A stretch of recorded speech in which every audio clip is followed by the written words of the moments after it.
Iyi ni radio BBC Gahuzamiryango. Ivugira i Londres kuri metero 19, 25, 31 na 41 ku mirongo ya FM mu karere k'ibiyaga binini no kuri internet kuri bbcgahuza.com.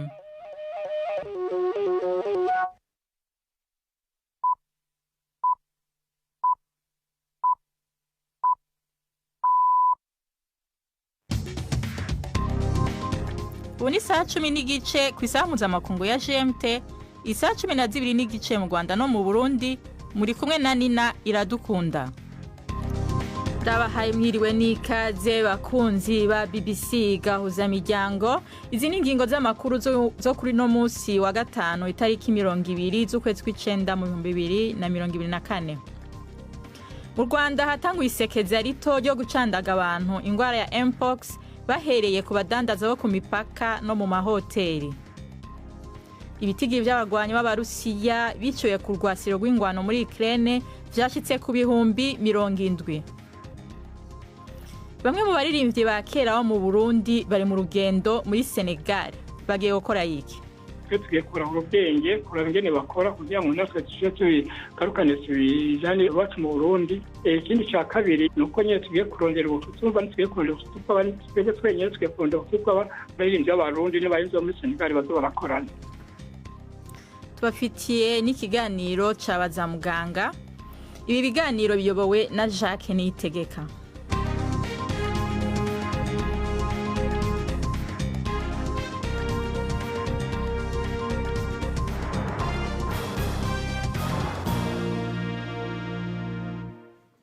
Idonido ivyo vyose ni mukanya Prime ndi kumagenge ari muri studio zacu i Nairobi aje kubashikiriza amakuru avugwa ku isi.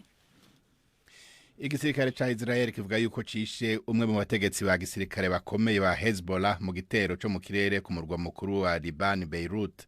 Ibrahim Akal wo mwishami ry'ingabo rikomeye rya Radwan yaronderwa na leta zunze ubumwe za Amerika ku ruhara yoba yaragize mu bitero bibiri i Beirut mu myaka ya 80 vyaguyemwo abanyamerika amajana. Ubushikiranganje bwa Liban bujejwe amagara bwavuze yuko abantu bishwe muri ico gitero kw'igorofa ndende y'amazu yo kubamwo ubu bageze ku 9 n'abandi hafi 60 bakomeretse. Ivyo vyabaye inyuma y'ukurasana bikomeye hakurya no hakuno y'urubibe rwa Liban na Israel hagati ya Hezbollah na Israel. Igisirikare ca Israel cavuze yuko rokete zirenga 100 zarashwe mu buraruko bw'ico gihugu. Hezbollah yavuze yuko yagemye ikigo cyo kugendereza yagiriza ico yise ubwicanyi. Umushikiranganje wa Liban ajejwe ubutunzi Amin Salam yagabishije yuko amazi ashobora kurenga inkombe. There are tens and tens of rockets being fired by the moment, by the minute. Hari bisasu bya rokete bibarirwa mu mirongo biri kuraswa ubu nyine biva muri Libani kandi byanze bikunze biragenda byiyongera. Amakuru atugeraho nuko ibintu bimeze nabi no ku ruhande rwa Israeli aho ibisasu by'indege biraswa buri mwanya. Murabyumva amazu ari gusenywa, abantu benshi bari guhunga. Ni nkaho ari intambara yeruye. Ariko turacyafite ikizere cyuko dushobora kuyihagarika. Leta zunze ubumwe za Amerika zavuze yuko video iboneka yerekana abasirikare ba Israel bariko basunura imitumba y'abantu biboneka yuko batakiri bazima hejuru ku nzu mu ntara Cisjordania ari ihungabanya cane. Umuvugizi w'urwego rw'igihugu rujejwe umutekano John Kirby yavuze yuko leta yiwe yasabye guhabwa insiguro na Israel kuri iyo video ruvuga yuko igaragara yerekana inyifato itera gushegeshwa y'ibintu bikozwe n'abasirikare b'umwuga.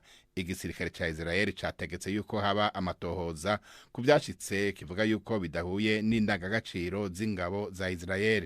Iyo video yafashwe hahejeje kuba kurasana mu gisagara ca Kabatia.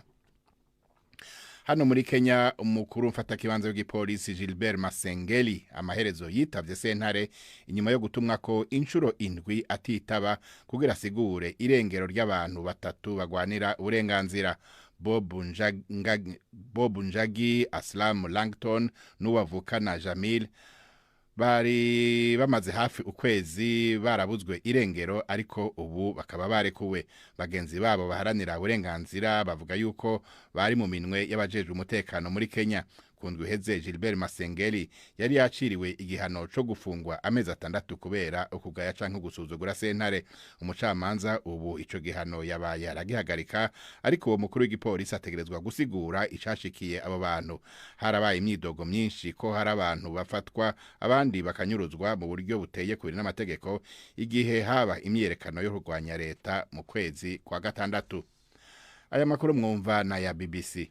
Abategetsi muri Niger bigije inyuma ikiringo c'ukwezi gutangura igice gikurikira c'umwaka w'ishure kubera amasomero menshi yononywe n'imvura nyinshi imaze amayinga igwa, ayandi nayo akaba yuzuye abantu bahunze kubera imyuzure.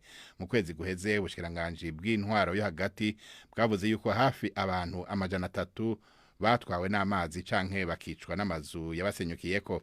Umusigiti warumaze imyaka 200 warasenyutse kubera imvura y'isegenya mu bumanuko bw'igihugu. Niger yugarijwe n'ingaruka zihindagurika ry'ibihe. Uretse imyuzure, ico gihugu carabayemo kandi uruzuba rwatumye umwimbu uba mubi. Leta yavuze yuko ubu vuba hariko haratangwa imfashanyo y'ivyo kurya ku bantu hafi 1 miliyoni. Ishirahamwe rya Buraya ryemereye Ukraine amafaranga y'ingurane angana hafi miliyaridi 40 z'amadolari yo gufasha mu ntambara ihanze n'Uburusiya. Ayo mafaranga ari mu mugambi munini gusumba usa n'utagenze uko wari witezwe wo kuronderera amafaranga Ukraine hakoreshejwe amatunga y'Uburusiya yafatiriwe. Inkuru ya Jessica Parker muyumva mu ijwi rya Syriac muhawe nayo. Ayo mafaranga yatangajwe n'umukuru w'ishirahamwe ry'umwe bwa Buraya Ursula von der Leyen mu kiganiro n'amenyesha makuru ari kumwe na President Zelensky. Amafaranga ari mu mugambi gushika ubu utarashirwa mu bikorwa w'ibihugu indwi bikize kurusha ibindi ku isi wo gutorokanya miliyaridi 50 z'amadolari yo guha Ukraine avuye ku nyungu ziva ku matungo y'Uburusiya yafatiriwe. Avugira mu rugendo arimo i Kiev, Madame von der Leyen yavuze ko yizigiye cyane ko ibindi bihugu navyo bizozana uruhara rwavyo. Ico ishiramwe ry'umwe bwa Buraya rigamije no gutanga igice caryo c'ayo mafaranga imbere yuko uyu mwaka urangira. Live. Turangirize kuri yindi nkuru ya Israel na Palestina, aho abategetsi b'abanyepalestina bavuga yuko abantu nibura 14 bishwe muri Gaza mu bitero vya vuba vya Israel.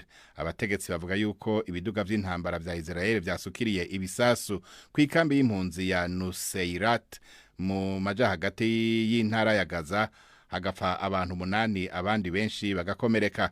Hagataho igitero cyo mu kirere ca Israel kunzu mu gisagara ca Gaza mu buraruko cahitanye abantu 6 barapfa.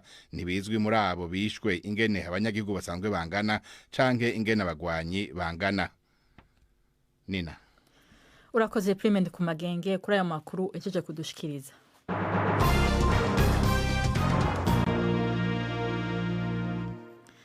Amakuru yacu tuyabandanyirize mu Burusiya. Ibitigiri by'abagwanyi b'Abarusiya biciwe ku rwasiro rw'ingwano muri Ukraine bamaze kumenyekana vyashitse ku bihumbi 70. Ivyo bitigiri bitororokanywa n'igisata ca BBC gikoresha ururimi rw'ikirusiya n'igitangazamakuru kigenzi cayo Media Zona. Umwihwezo werekana ko abakorera bushake bagenda babonekamwo abagabo benshi bakuze bahembwa imishahara mito kandi ntibamara kabiri ku rugamba. Icegeranyo cabonywe na BBC cyo mu bushikiranganje bwo kwivuna abansi bw'Uburusiya kivuga ko impfu nyinshi muri zo zari kwirindwa hifashishijwe ubuvuzi bwiza. Mu gihe ibitigiri BBC ronka ari biba vyamenyeshejwe ku mugaragaro, ibitigiri nyavyo vya Rusiya bapfuye vyibazwa ko ari binini cyane. Ibiro vy'umukuru w'igihugu cy'Uburusiya Kremlin ntaco birishura ku busabe bwo kugira ico bubivuzeko.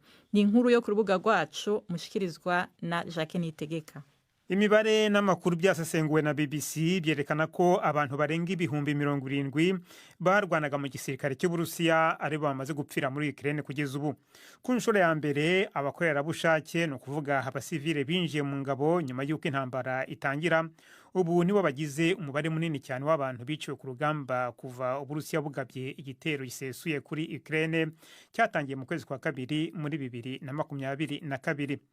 Buri munsi amazina y'abiciwe muri Ukraine, ubutumwa bwo gutangaza impfu zabo ndetse n'amafoto yo mu mihango yo kubashyingura bitangazwa mu Burusiya mu bitangazamakuru no ku mbuga nkoranyambaga.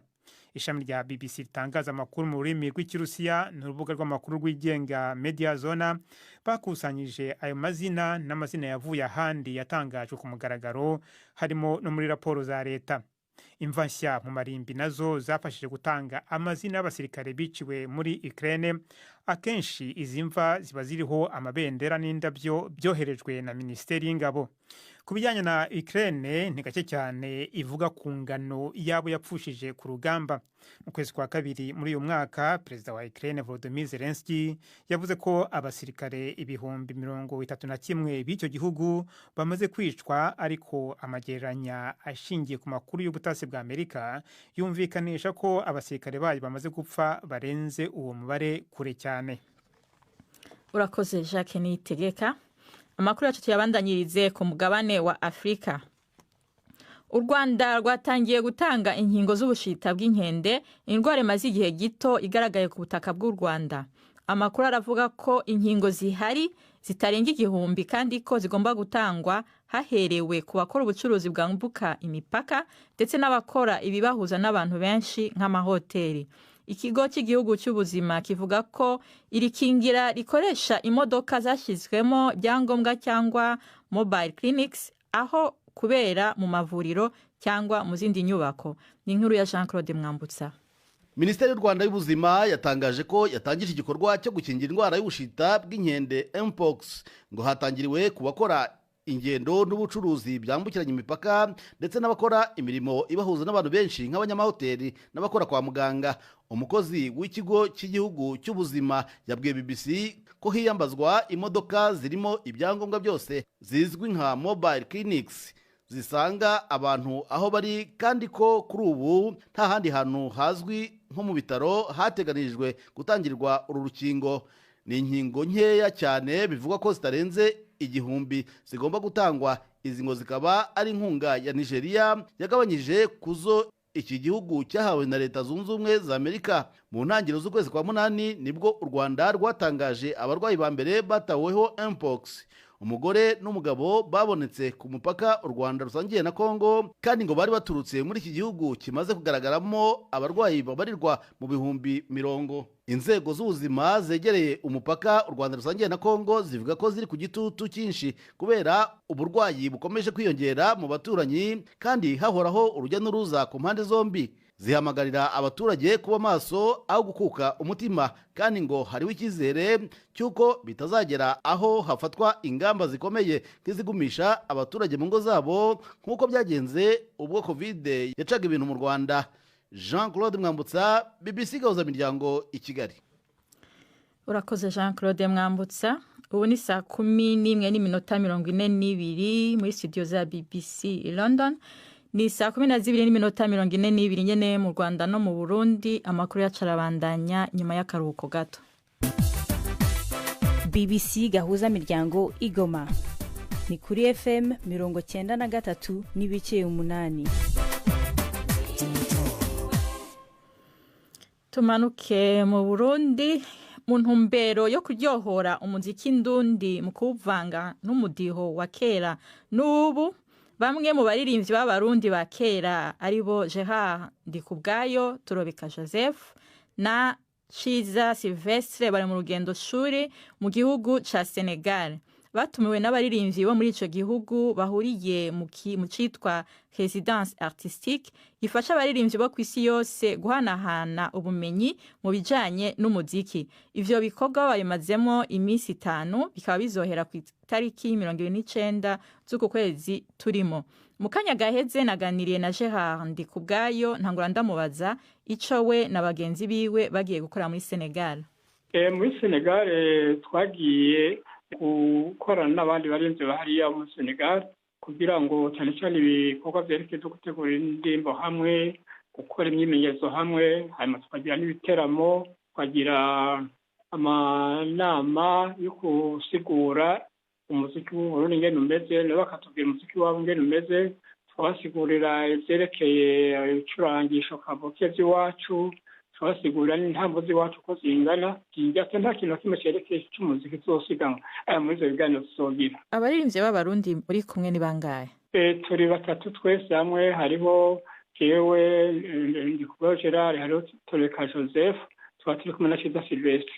Hanyuma twebwe kuko dukuze kandi twifuza yuko tworahura ubwenge gusumba, hanyuma rero nje nahisemo ndeka tugende muri iyo residence kuko niyo irimo ivyigwa bikomeye, niyo iri mu bintu bihambaye, aho tuzohura nabo barinzi bo muri Senegal, twakorana twagirana ibiteramo, twagira n'imiyezo hamwe, hanyuma kandi twagira no guhanahana ivyumviro ku muziki wacu n'iwabo. None mumaze gushika muri Senegal, mwasanze umuziki ndundi bawakira gute, cane cane ko muri ico gihugu batavuga ururimi rw'iwacu kandi namwe mutavuga ururimi rw'iwabo? Umuziki wacu cyane cyane nk'abari bagifise ku mbuga ngurukana bumenyi za YouTube n'izindi, bazumvirije baratangaye, barumse ko ari umuziki mwiza cyane, bararyohewe banezerewe. Kurumva bajya bafite indirimbo zihuta, baramaze kubibona ariko bareba ko ari bihuta. Hanyuma rero mugabo mu mwanya wa mbere cyaragoye, mugabo bigenda neza, ubu n'ukuri novuga ko tugeze ku ntamushimishije. Ubudasa canke isano ry'umuziki ndundi n'uwo muri Senegal nirihe? Muziki wabo ntawo baratuvugiriza neza na neza, mugabo yuko turumviriza indirimbo zabo bumva ko hari ahantu bishaka gusa gatoyi, nka kurya ubona umuntu aririmba bya by'ikirundi vya kera, kumva umenga harimwo indirimbo barimba harimwo inzagahinda byo kubabara, kurya ko bacu abantu ba kera bari umengo umuntu ababaye nk'ama blues, nka blues n'ukuri barangije izo turabisangiye, mugabo ikindi novuga nuko ntarivyo ngerevye mu gifaransa ikintu citwa gamme pentatonique, zindi musanga ifise amanota 5, nabo nyene barayikoresha, mugabo bayikoresha muziki wabo wa kera. Urumva abarinzi bo usanga barimba indirimbo za kera, mugabo bagashiramo n'ibishasha kugira natwe tubigira. Ubwo rugendo murimo muri Senegal ruzofasha iki abarundi basanzwe bari mu muziki canke abifuza gutangura ibintu by'imiziki? Nabivuze ubwa mbere ho urumva twe tugiye kurahura ubwenge, kuraba ingene bakora kugira ngo natwe tubigarukane tubijane iwacu mu Burundi. Ikindi cya kabiri nuko nyine tugiye kurondera ubucuti, urumva ntitugiye kurondera ubucuti twebwe twenyine, tugiye kurondera ubucuti bw'abaririmbyi b'abarundi n'abarinzi bo muri Senegal bazo barakorana. Uyarije handi kubwayo umuririmbyi w'i Burundi. Tubandanyiriza amakuru yacu ku mugabane w'i Buraya. Agaciro k'imigabane mu sosiyete yo mu Budagi ikomeye ikora imodoka za Mercedes Benz kagoye cyane, maze kagabanukaho ibice birenga 8% amasoko y'imari agifungura, nyuma yaho iyi sosiyete yemeye ko inyungu zayo muri uyu mwaka zitazagera ku byari byitezwe. Iravuga ko bizaterwa n'uko imodoka zayo zitazagurwa cyane mu Bushinwa. Ibindi bigo byo mu Burayi bikora imodoka nabyo agaciro k'imigabane yabyo kagabanutse. Ni inkuru ya Theo Leget mushikirizwa na Jacques Niyitegeka. Ibigo byo mu Burayi bikora imodoka bisa nk'ibyafashe feri. Mercedes iravuga ko igabanuka ry'amafaranga ava mu modoka zayo igurisha rizaterwa n'igabanuka ry'umuvuduko w'ubukungu mu Bushinwa, byagize ingaruka ku modoka zayo zihenda cyane. Ibi Mercedes bitangaje nyuma y'amakuru mu minsi ishize yavugaga ko mukeba wayo Volkswagen hashobora gufunga inganda zayo zimwe mu Budage. Muri rusange inganda zikora imodoka ziri mu guhura n'ibibazo byo gutanga amafaranga menshi ku bakozi n'ingufu z'amashanyarazi, ndetse no guhangana n'ibigo byo mu mahanga cyane cyane bikora imodoka mu Bushinwa. Zirimo kandi no kugirwaho ingaruka na gahunda zo gukora imodoka zikoreshwa gusa n'amashanyarazi, mu gihe ibihugu byinshi birimo kuvanaho imfashanyo y'amafaranga byahaga ibigo bikora izo modoka. Iyo yari inkuru ya Theo Leget, mwariko muva mu ijwi rya Jacques Niyitegeka.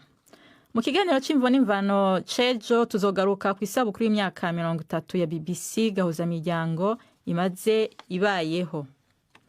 Ubu n'umwanya wo kumva ikiganiro c'inkino mushikirizwa na Yves Bucyana. Imikino kuri BBC gahuzamiryango. Mwireho neza bateze amatwi BBC y'imikino uyu munsi nyahere mu mpira w'amaguru muri Afrika, y'imikino yo kwishyura mu guhatanira itike yo kujya mu matsinda mu bikombe bya Afrika irakinwa mu mpera z'iki cyumweru. Ikipe ya APR FC ihagarariye u Rwanda mu gikombe cyayabaye ya mbere iwayo iri mu Misiri, aho ku munsi w'ejo izacakirana na Pyramide. Umukino ubanza wabereye i Kigali, amakipe yombi yari yanganyije igitego 1-1. Imwe mu yindi mikino iteganyijwe ni Yanga yo muri Tanzania Tanzania izakira Commercial Bank yo muri Ethiopia. Yanga yari yatsinze 1-0 mu mukino ubanza. TP Mazembe yo muri Repubulika ya Demokarasi ya Kongo izakira Red Arrows yo muri Zambia. Mazembe yibitse ibitego 2-0 yari yatsinze umukino ubanza. Indi kipe yo muri Repubulika ya Demokarasi ya Kongo iri muri iki gikombe ni Maniema izakina na Petro do Luanda yo muri Angola. Mu mukino ubanza Maniema yari yatsinze 2-1 naho Al Ahly yo mu Misiri inafite icyo gikombe ikazakina na Gor Mahia yo muri Kenya. Al Ahly yari yatsinze 3-0 mu mukino ubanza i Nairobi. Hagati aho mu mikino y'igikombe cya Confederation ikipe ihagarariye Burundi ni Rukinzo izabiri muri Tunisia gukina na CS Sfaxien yari yayitsinze 1-0 mu mukino ubanza. Ishyirahamwe ry'umupira w'amaguru ku isi FIFA ejo ryasohoye urutonde rwa buri kwezi rw'uko amakipe y'ibihugu ahagaze mu mupira w'amaguru. U Rwanda rwamanutseho umwanya umwe ruva ku mwanya w'131 ubu n'urw'130. Ibi ahanini byatewe n'uko ikipe y'igihugu Amavubi yanganyije na Libya ndetse inanganya na Nigeria mu gushaka itike y'igikombe gitaha cya Afurika. Nta mpinduka zabaye mu myanya 5 ya mbere ku isi. Argentine, Ubufaransa, Espagne, Ubwongereza na Brazil ziracyayoboye, naho muri Afurika ibihugu 6 bya mbere ni Maroc, Senegal, Misiri, Cote d'Ivoire, Tunisia na Nigeria. Ku mugabane w'Uburayi shampiyona y'Ubwongereza English Premier League irakomeza mu mpera z'iki cyumweru. Umukino ukomeye kurenza iyindi uzahuza Manchester City n'ikipe ya Arsenal. City ntiratsindwa na Arsenal mu mikino 9 iheruka gukina ya Premier League iwayo ku kibuga cya Etihad. Gusa umwaka ushize Arsenal yayikuyeho amanota 4-6 kuko yayitsinze ku kibuga cya Emirates nyuma bakanganya Etihad. Aha ni naho nsoreje amakuru y'imikino nari nabateguriye. Gendi Yves Bucyana. Urakoze Yves Bucyana.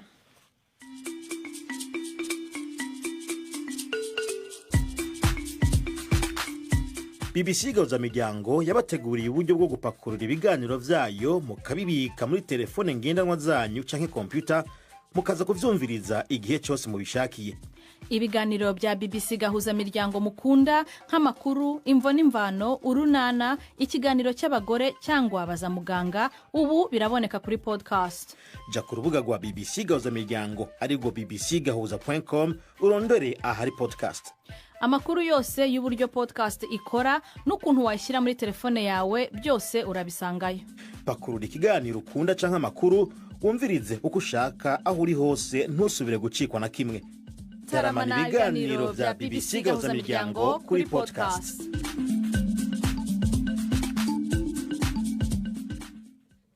Ubu naho n'umwanya w'ikiganiro cy'abaza muganga mushikirizwa na Yvette Kabatesi.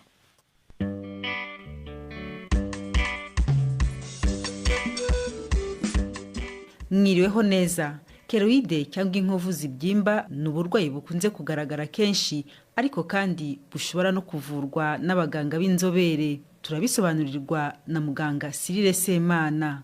Inkovu ni uburyo umubiri uba warashatse gusana ahantu hakomeretse kubera impamvu runaka zinyuranye. Iyo umubiri ubwawo ugiye gusana aho hantu hari uburemangingo bubyara ibintu bita collagen, ni intungamubiri bita proteine. Izo proteine bita collagen nazo ziganje mu mubiri cyane w'umuntu. Izo proteine nizo ziza zikarema twa turemangingo bita fibroblast tuza tugasana wa mubiri. Uwo mubiri umaze gusanwa ubyara ahantu hasa n'ahakomeye, hari harakomeretse hanyuma akiyunga gutyo bikajya icyo bita inkovu. Collagen ya proteine yunga umubiri wakomeretse, iyo ikuze ubundi yagumye kugera ahantu igahagarara. Hari abantu rero bagira umubiri wivumbura ukuntu ku buryo collagen ikomeza igakura, yamara gukura bikabyara akantu kabyimbye, ya nkovu igasa naho ibyimba. Ku bantu bamwe na bamwe hari igihe ryawe igasa naho igenda. Icyo gihe twavuga ko ari inkovu ibyimbye ariko ititwa keloide, kuko yo iragira igahagarara nyuma y'igihe runaka ikazageraho igashiraho. Ariko ya nkovu ihora ibyimba ntigire irangirira cyangwa se yagera igahagarara ariko igahora ibyimbye ntisubireyo, niyo bita keloide. twabitandukanya hari keroide hari n'inkovu zibyimbye zititwa keroide biratandukanye. Ni kubera iki rero iyo nkovu iza ikagomeza kubyimba gutyo mugabo biterwa n'iki? Twavuga ko hari abantu bafite umubiri umeze gutyo ubyimbirwa. Ubundi ubushakashatsi bwabonye ko abantu bafite uruhu rwijimye nk'abirabura bakunda kugira izo nkovu kurusha abantu bafite uruhu rwera. Ikindi mu birabura bose ntabwo bagira izo keroide, hari abafite mu turemangingo twabo amahirwe makeya yo kubyimbirwa kw'izo nkovu kurusha abandi. Impamvu ziratandukanye. Hanyuma iyo nkovu rero ya keroide iyo uyikoze ibimeze nk'inkovu zisanzwe? Akenshi iyo keroide yaje ihinduka umuntu akayibona, ariko hari igihe ukora ukumva hazamo keroide kubera ko wumvishe karimo imbere, ariko akenshi aba ari akantu gakomeye wagira ngo ni nk'akabuye rimwe na rimwe gasa naho katarenganiye impande zose kameze nk'udusozi. Ikindi wenda kigaragaza keroide ushobora kwibwiraho nuko rimwe na rimwe nk'abantu karabarya rimwe na rimwe cyangwa se akumva arashaka gushimaho karyaryata, urebye n'ibyo ngibyo. Hanyuma se keroide cyangwa izo nkovu za keroide zishobora gufata ahariho hose? Keroide zishobora gufata ahari hose, ariko hari ahantu zigaragara cyane kurusha ahandi. Uruhu rwaho rusa naho iyo rureze ukuntu tuvuge nko ku ntugu ku rutugu kwa kundi akaboko kaba kamanuye, hari igihe kaba gasa naho kareze urutugu, cyangwa mu gatuza burya naho uruhu rwaho rusa n'urureze ukuntu. Hari n'iziza ku matwi, mwabonye abadamu cyangwa se abakobwa bapfumura amatwi bakunda kugira za keroide. Hari n'iziza no mu ijosi. Aho hantu uruhu rureze buri gihe iyo rukomeretse inkovu izaho izahisa nawe ibyara keroide. Hari igihe ubona izo nkovu zabyimbye cyane ku muntu ntishobora kumutera ingaruka? Ingaruka ya mbere gusembwa bitewe n'aho inkovu iri. Urabona nk'umuntu ufite inkovu wenda ku matwi, mu maso n'urugero, usanga abandi bamuseka akabona n'ubusembwa. Usibye ubusembwa izo nkovu hari igihe kwa kundi agenda ashimashima, hari igihe ashobora gutuma hajyamo mikorobe, ashobora gusanga za nkovu zatangiye kuzamo udushyira zikabyimba kurushaho kubera infection yajemo. Iyo ni indi ngaruka. Indi ngaruka hari igihe izo nkovu zishobora kuba ziri nk'ahantu nk'umuntu uza mu nkokora cyangwa se mu ijosi, umuntu ashobora guhinira. Icyo gihe iyo nkovu yahaje kurambura urwa rugingo bishobora kumutera ikibazo. Izindi ngaruka wenda twavuga ntabwo zishobora kuboneka cyane. Iyo keroide cyangwa se iyo nkovu ihora ikora itagabanuka, hari igihe na rimwe twa turemangingo duhora dukura dushobora kubyara kanseri, ariko ntabwo bikunda kugaragara cyane. Iravurwa se rero iyi nkovu ya keroide? Inkovu yabyimbye iyo keroide iyo kakiri gatoya hari uburyo muganga ashobora guteramo inshinge, ni imiti bateramo hahandi habyimbye akagenda habyimbuka buhoro buhoro bikazagenda bikazashiraho. Hari ubundi buryo umuganga akoresha bita cryotherapy, ni uburyo bakoresha ubukonje bashyira kuri ahantu habyimbye, mbese bwa buremangingo bwaho bupfa bitewe na bwa bukonje bakoresheje kakantu kakabyimbuka. Ikindi ushobora gukoresha ubundi buryo bita silikone bw'akantu nakwita nk'agapfuko, ukomeka ahantu hari keroide cyangwa hari ya nkovu yabyimbye ukakarambikaho gusa kazagenda gasunika ya nkovu ikazasubirayo. Ubundi buryo wenda ni uburyo bwo kubaga ya nkovu bakayikuraho, ariko hari ishobora kugaruka, hari igihe ikuraho rimwe na rimwe bikaba ngombwa ko hahandi yavuye uteramo ya miti twavuze kugira ngo itazabyimba. Hari uburyo wanayikuraho ukawashyiraho uruhu bitewe n'ukuntu hanganaga, ariko nanone kubaga byonyine bishobora gutuma inkovu nanone iza yiyongereye, babaga ari ngombwa. Ikindi wenda twagira inama nuko mu gihe ubonye akantu gatangiye kubyimba ihutire kwa muganga. Abantu benshi baza keroide zarabaye nini cyane kuzivura bikaruhanya, kandi yaza kari gatoya buri hari ukuntu muganga bivura hakiri kare agataramo na miti twavugaga, mbese bigasa naho bihagarika kwa gukura kwa ya keroide. Muganga Cyril Semana watubwiraga kuri keroide cyangwa inkovu zikunze kubyimba. Ni naha rero dusoreje, naho utaha muramuke neza. Urakoze Yvette Kabatesi na muganga Cyril Semana mwariko muraganira. Amakuru no munsi agarukiye ngaha, mwayashikirijwe na Nina Iradukunda, mu buhinga bw'ivyuma twafashijwe na Vlod. Ibi biganiro bya biyobowe na Jacques Nitegeka. Mwakoze gutaramana natwe, ngira ijoro ryiza.